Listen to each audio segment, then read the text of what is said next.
भाई देखो, लगा था कि रन्मा की लाइफ में अब सब सेट है। सीन वन का स्यापा खत्म, सब शांति से चल रहा है। पर नहीं ब्रो, पिक्चर अभी बाकी है मेरे दोस्त। क्योंकि अब नए राइवल्स की एंट्री हो चुकी है। पुराने झमेले फिर से सिर उठा चुके हैं। और पानी वाली वो प्रॉब्लम अभी भी वहीं की वहीं है। तो सीन शुरू होता है रन्मा के स्कूल से। कैमरा स्लो मोशन में स्कूल दिखाता है। बच्चे खेल रहे हैं। और तभी थपाक, ठंडा पानी रन्मा के ऊपर गिरता है। और भाई सेकंड्स में रन्मा गर्ल मोड ऑन, यानी कि वही पुरानी शेप शिफ्टिंग वाली प्रॉब्लम फिर से शुरू। और ऊपर से वीडियो में रन्मा के बारे में पूरा खुलासा। ये वही लड़का है जो लड़की बन जाता है और अकाने से एंगेज्ड भी है। अब सोचो जरा, रन्मा, अकाने और उसका पूरा फैमिली ये वीडियो देख रही होती है। सबके चेहरे पर वही "what the hell just happened" वाला एक्सप्रेशन। इधर स्कूल में नया बंदा एंट्री मारता है, हिकारू। दिखने में शांत, पर अंदर से फुल फिल्मी विलेन वाइब्स। भाई अकाने की फोटो छुप के क्लिक कर रहा होता है और अपने आप से बोलता है, अकाने, मैं तुमसे बहुत प्यार करता हूँ। मतलब ब्रो, सर्टिफाइड सिंप। उधर रन्मा आता है और यूजुअल स्टाइल में मस्ती मारता है। हिकारू को डराने के लिए एक कागज में हवा भर के फोड़ देता है। पर हिकारू को फर्क तक नहीं पड़ता। और तभी रन्मा के कुछ क्लासमेट्स आते हैं और अकाने की फोटो के बदले पैसे देने की बात करने लगते हैं। रन्मा गुस्से में बोलता है, तुम सब पागल हो क्या? इतनी अगली फोटो कोई खरीदेगा? और बस ब्रो, अकाने का गुस्सा लेवल 100। उठाती है पत्थर और सीधे रन्मा के सर पर बैंग। तभी हिकारू चुपके से रन्मा का एक बाल तोड़ के निकल लेता है। सीन कट होता है। वो बाल एक गुड़िया में डालता है, फिर उस पर कील ठोकता है और बोलता है, अब देख रन्मा, तू मेरे और अकाने के बीच नहीं आएगा। ब्रो, ये सीन पूरा वूडू हॉरर वाइब्स दे रहा था। पर फनीएस्ट पार्ट ये, हिकारू हथौड़े से गलती से खुद के अंगूठे पर मार देता है और उसे दर्द ही नहीं होता। मतलब कुछ तो गड़बड़ है दया। अब रन्मा स्कूल से वापस जाते वक्त सबसे पूछता है कि भाई ये हिकारू कौन है। पर किसी को कुछ पता नहीं। तभी कुनो एंट्री मारता है। तलवार लेकर रन्मा पर हमला करता है। रन्मा यूजुअल स्वैग में नाक पर मुक्का मारता है और कूनो धड़ाम नीचे। कूनो कहता है, आज शाम को फाइट। और वहीं से नया चैप्टर शुरू। शाम को कूनो किसी से बात कर रहा होता है कि अगर तुम रन्मा की कमजोरी जानना चाहते हो तो उसे हराना आसान है। कूनो पूछता है, तू है कौन? वो बोलता है, मैं हिकारू हूँ, रन्मा का क्लासमेट। ब्रो, इस बंदे का ऑब्सेशन लेवल अलग ही है। रन्मा की वीकनेस खोजने के लिए वो लिटरली जासूस बन जाता है। हिकारू जगह जगह जाकर रन्मा को ऑब्जर्व करता है। अकाने की बहनों से पूछता है, दूसरे किड से पूछता है, पर कुछ नहीं पता चलता। हफ्ता निकल जाता है और फिर भी उसे रन्मा की वीकनेस नहीं मिलती। फिर शाम को रन्मा खुद पहुंच जाता है कोनो के पास।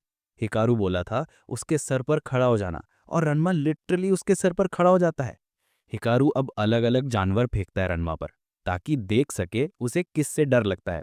पर ट्विस्ट ये कि रन्मा चिल है, उल्टा कूनो बेहोश हो जाता है। तभी रन्मा कहता है, तुम दोनों मेरी वीकनेस ढूंढ रहे हो, तो चलो मैं खुद बता दूं, मेरी कोई वीकनेस है ही नहीं। कूनो चिढ़कर बोलता है, ऐसा हो ही नहीं सकता, हर स्ट्रांग आदमी के अंदर कोई ना कोई डर छिपा होता है। तो दोनों शर्त लगा लेते हैं। हिकारू बोलता है, अगर मैं तेरी वीकनेस ढूंढ लिया तो तू उस छोटी लड़की को मेरे साथ डेट पर भेजेगा। रम्मा कहता है, ठीक है ब्रो, डील पक्की। रन्मा सोच रहा था कि उसने अपनी वीकनेस पूरी तरह से छुपा ली है, कोई नहीं जान पाएगा। पर ब्रो, किस्मत को तो मजा ही इसी में आता है ना, जब हीरो की बेइज्जती हो पब्लिक में। तो रन्मा बाहर जाता है। सब नॉर्मल लग रहा होता है। और अचानक वो जोर से चीख उठता है, आ! पूरा स्कूल शॉक में। सब भागते हुए आते हैं। कोई समझ नहीं पा रहा कि हुआ क्या। रन्मा लिटरली जमीन पर बेहोश पड़ा है। अकाने दौड़ कर आती है, उसे थप्पड़ मारती है, अरे उठ रन्मा, क्या हो गया? पर रन्मा उठता ही नहीं है। सबको लग रहा है कि शायद किसी ने फिर से उस पर कस डाल दिया है। तभी पीछे से एंट्री कूनो और हिकारू। दोनों रन्मा की तरफ भागते हैं, पर खुद ही घिर पड़ते हैं एक गड्ढे में जो हिकारू ने खुद रन्मा के लिए खोदा था। हे, कूनो चिल्लाता है, भाई तेरे इस ट्रैप की वजह से हम खुद ट्रैप हो गए। पर हिकारू अभी भी ऑब्सेस्ड है। मुझे जानना है वो डर क्या है जिसने रन्मा को चीखने पर मजबूर किया। फिर से वो अपनी वो वूडू डॉल निकालता है, उसमें कील ठोकने लगता है। पर इस बार लोकेशन है अकाने का डर। अकाने के पापा आकर बोलते, अरे बस कर बच्चे, ये क्या तांत्रिक नाटक चला रखा है घर में? है ही। अकाने भी आ जाती है और पहली बार हिकारू को नाम से बुलाती है। भाई का चेहरा ऐसा खिल जाता है जैसे उसे आईपीएल का फाइनल मिल गया हो। और तभी रन्मा अंदर आता है, फुल गुस्से में, अब बस भी कर, मेरे पूछे घर तक आ गया तू। वो डिसाइड करता है, अब मैं इसको खुद अपनी वीकनेस बताऊंगा। रन्मा कहता है, आ जरा पास, मैं तेरे कान में बता दूं। हिकारू झुकता है, सस्पेंस बढ़ता है और रन्मा उसके कान में जोर से चीख मार देता है। हे, हिकारू सीधा बेहोश, एकदम इंस्टेंट कर्मा मोमेंट।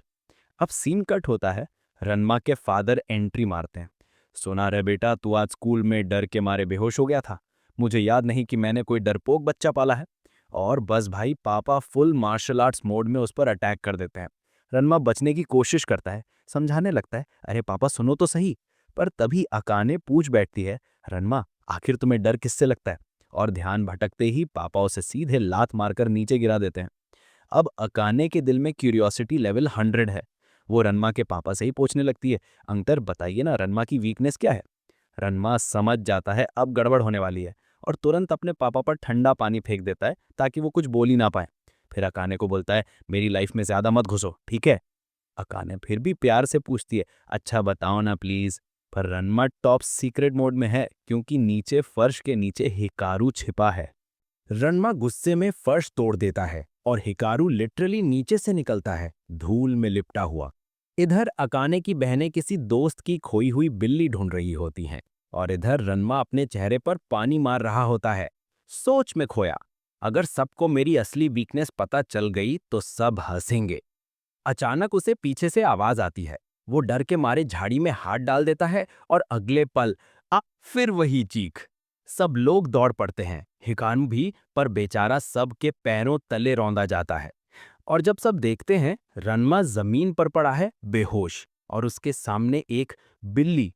बस भाई, सस्पेंस खत्म। रन्माज अल्टीमेट वीकनेस रिवील्ड, कैट्स।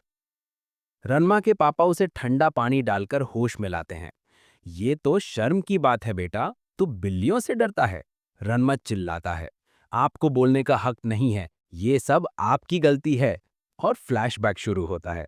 जब रन्मा 10 साल का था, उसके पापा ने उसे कैटफिश ट्रेनिंग देने का आइडिया निकाला था। उन्होंने रन्मा के शरीर पर सूखी मछली बांध दी और उसे भूखी बिल्लियों के झुंड में फेंक दिया। ब्रो, इमेजिन करो वो सीन, छोटी सी उम्र, चारों तरफ बिल्लियां और रन्मा बीच में, हेल्प। और बस उसी दिन से रन्मा को कैट से फोबिया हो गया। फिर पापा प्राउडली वो पुरानी ट्रेनिंग बुक निकालते हैं, देख बेटा, मैंने इसी किताब से तुझे ट्रेन किया था।